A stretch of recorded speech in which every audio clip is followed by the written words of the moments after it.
Hey YouTube, this is Colby R. Rice, and Happy New Year! Yay! We're in 2017. Yes, I am in my pajamas. It is literally 2:25 Eastern Time, and I am in my pajamas. Don't hate. But basically, I'm just here to give you guys an update as to what has been going on for the past week.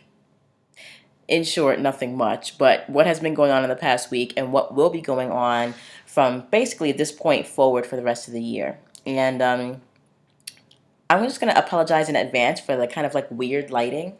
I'm sitting in a dining room which has weird lighting to begin with in my PJs. I got this kind of awesome, which way am I pointing here?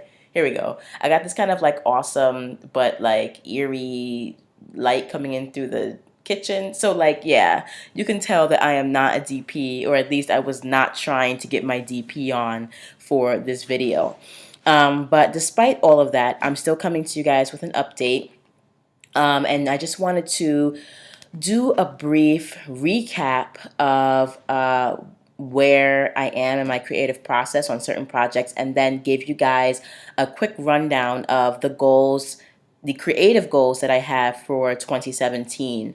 And basically, I think the last time we talked, I gave you guys updates pretty much on everything that's going on.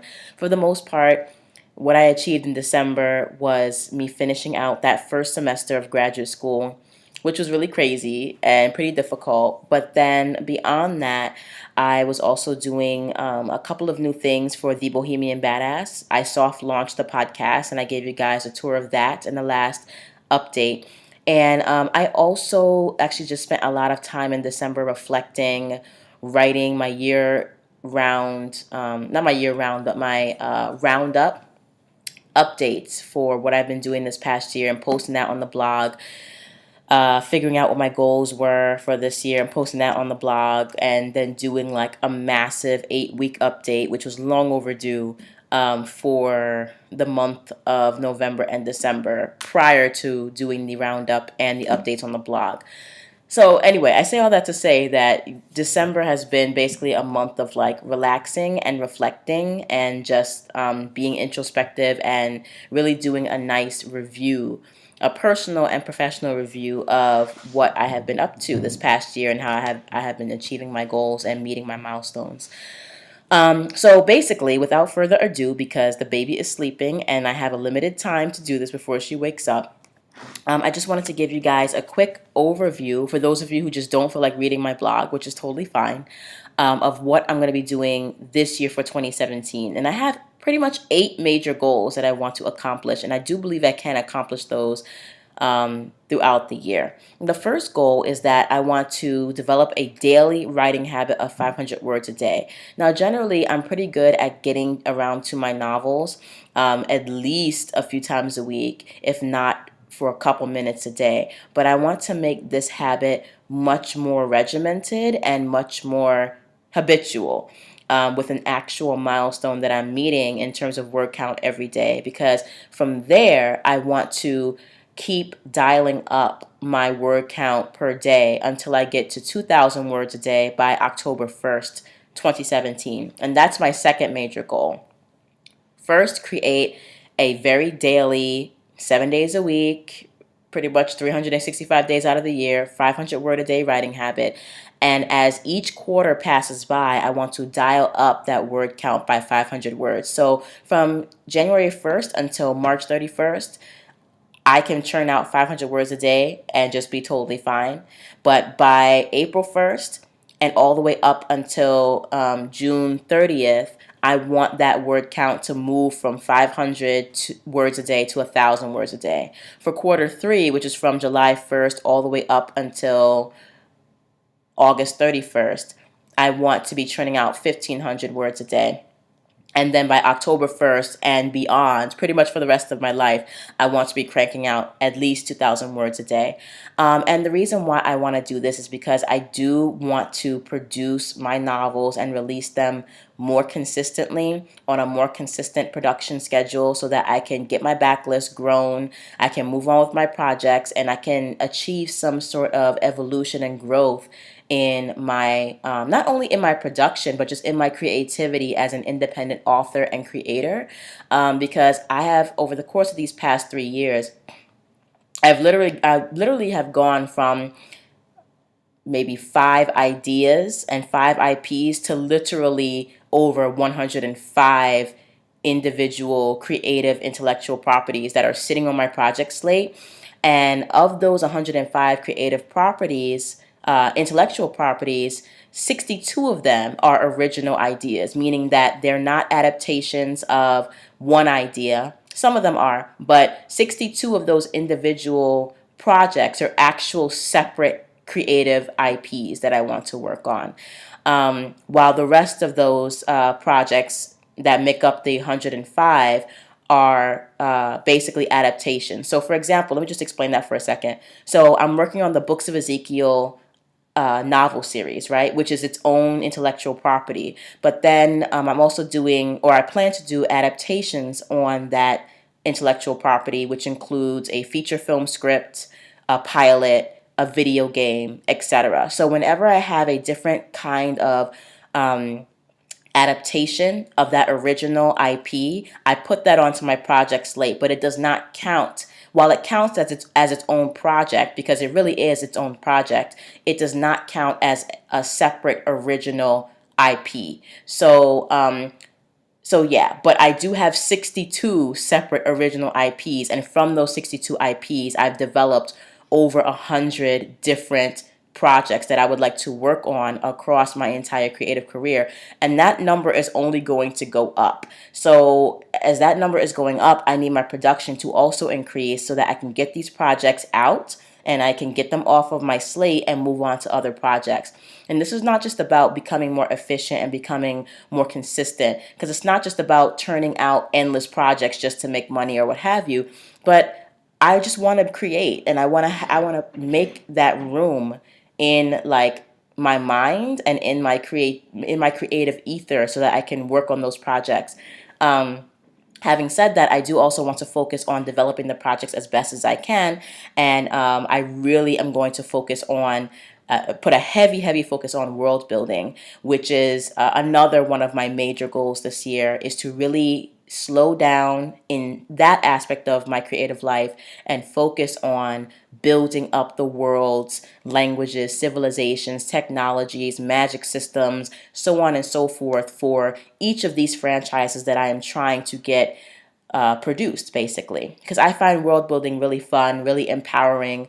It's one of the best parts of being a writer, in my opinion. It's very imaginative. It's very, I don't know. I don't know how to. It's very magical. You know, there's something childish and carefree about creating worlds, and I want to bring that back into my writing, especially because I'm going to be focusing in one aspect on production. I want to be able to slow down and enjoy the process. And for me, world building is a huge part of what I love about creating and what I love about being a novelist, a filmmaker, and a game designer.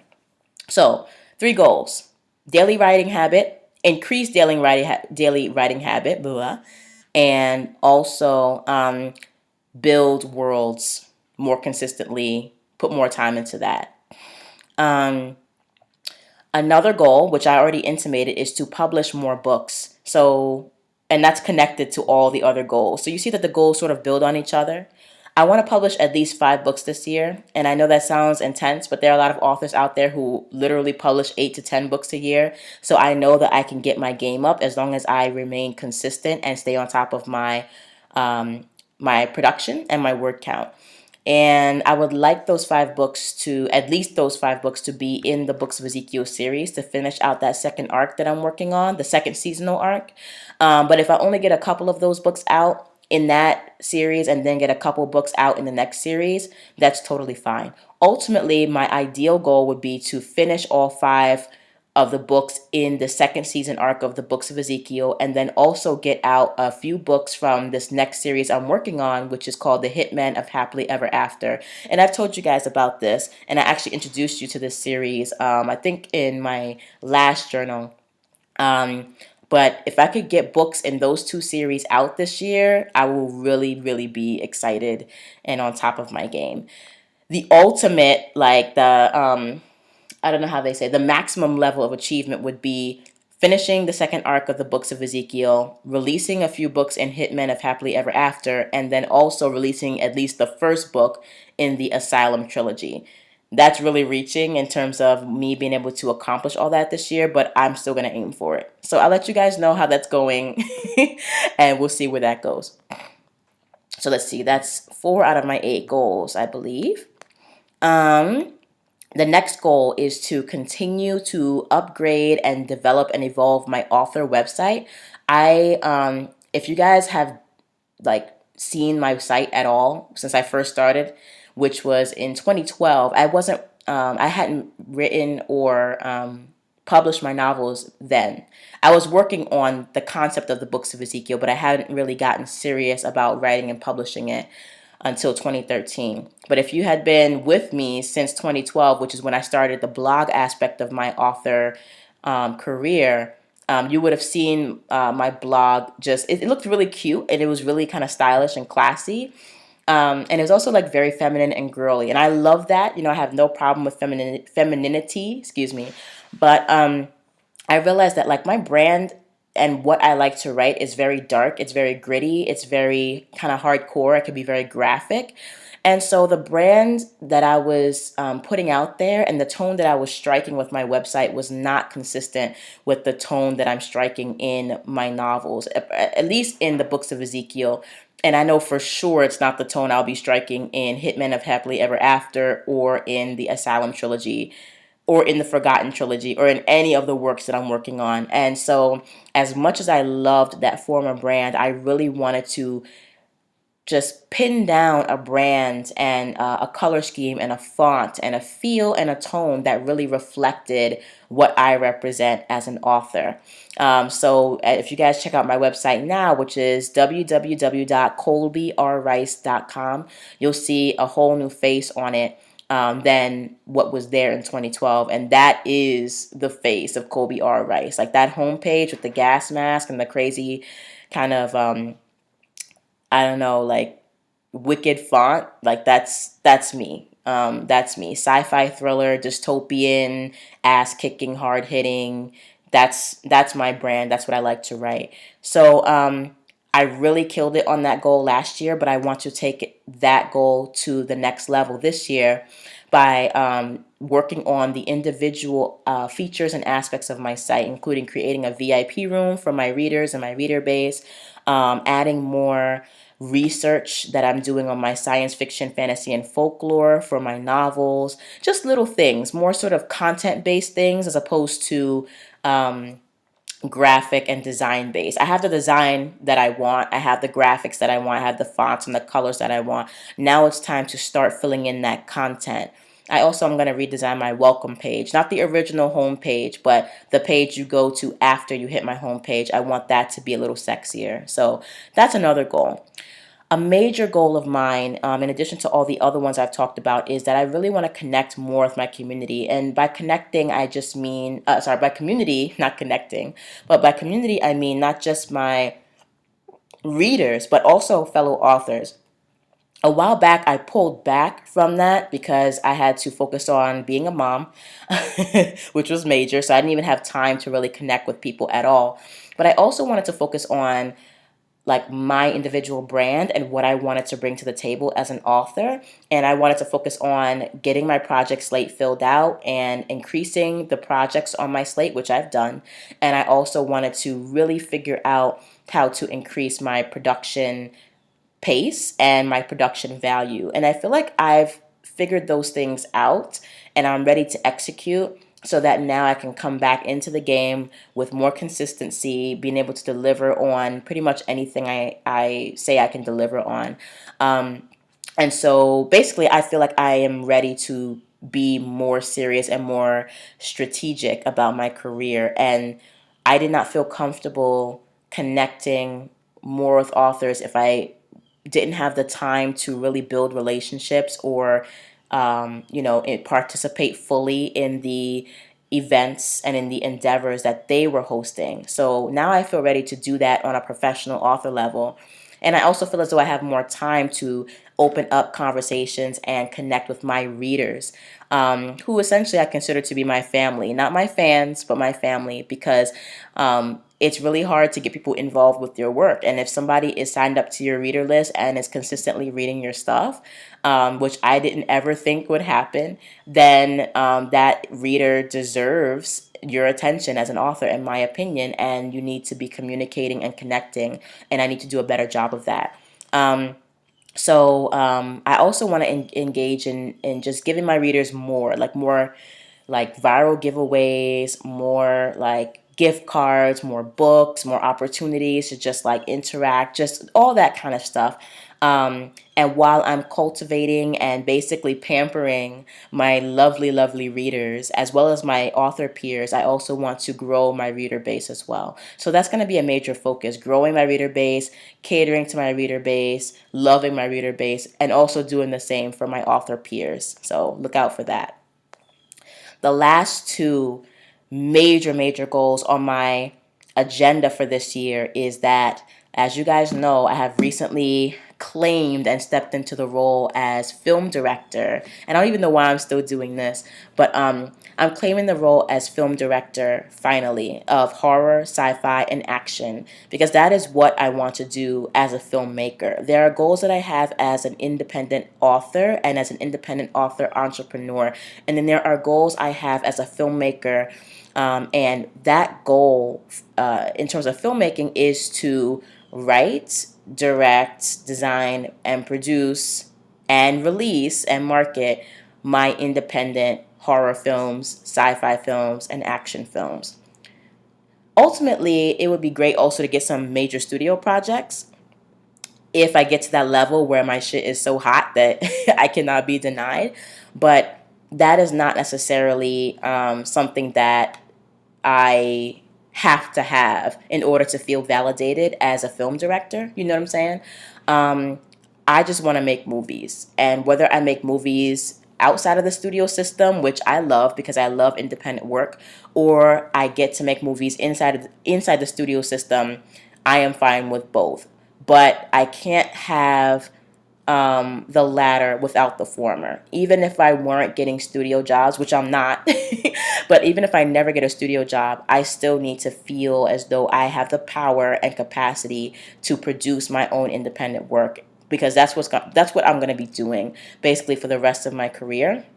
And I'm very comfortable staying and living in that world. So it's just time to step up. It's time to claim the label. It's time to embrace it. Time to infuse my being with it, and then it's just time to start getting the training, getting out there, getting the equipment, being more serious about becoming a film director. And this is a very new sort of discovery about myself. It's not something I've always known about myself. I haven't always known that I wanted to be a film director. I didn't really know that until about maybe 6 months ago, 6 to 8 months ago. I didn't know that for sure. And it was mostly because I was afraid to know that, because I was afraid that, okay, if I'm a film director, what does this mean? I have to produce work, and I feel pressure to produce work that is good, because I like to hold myself to a very high standard. And that put a lot of pressure on me, because I know that for the most part, most debut directors' stuff is not that great. Even the ones who come out of the gate just blazing and with the hottest stuff on the market, that's not their very first film. Please, okay? They made a whole bunch of crappy films prior to that in order to hone their craft and learn their skills, and there's nothing wrong with that. Yet and still, when you see these directors' amazing work out there, you feel like you want to step up to the plate. And so um, that, coupled with the fact that there aren't that many female directors, especially in sci-fi, action, and horror, although I think horror is changing a little bit, but it's still very much dominated by men. So it's hard for me to find a role model, or rather have access to role models, and I have to look more diligently for those role models, because I know that they're out there. But without women having an equal say or an equal part in that aspect of the industry, and without seeing these women out there and also just me being very new to this field, there were a lot of fears that went into me claiming this title. But the bottom line is that fear is always a constant. Always. That's never going to go away.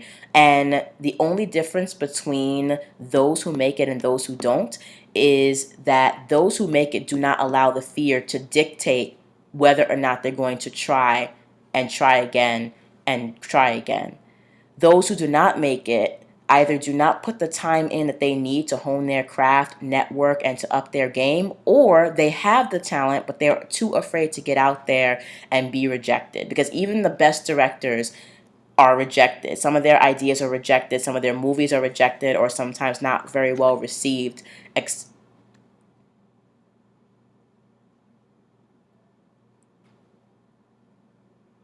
Uh-oh, I hear the baby. All right, pause.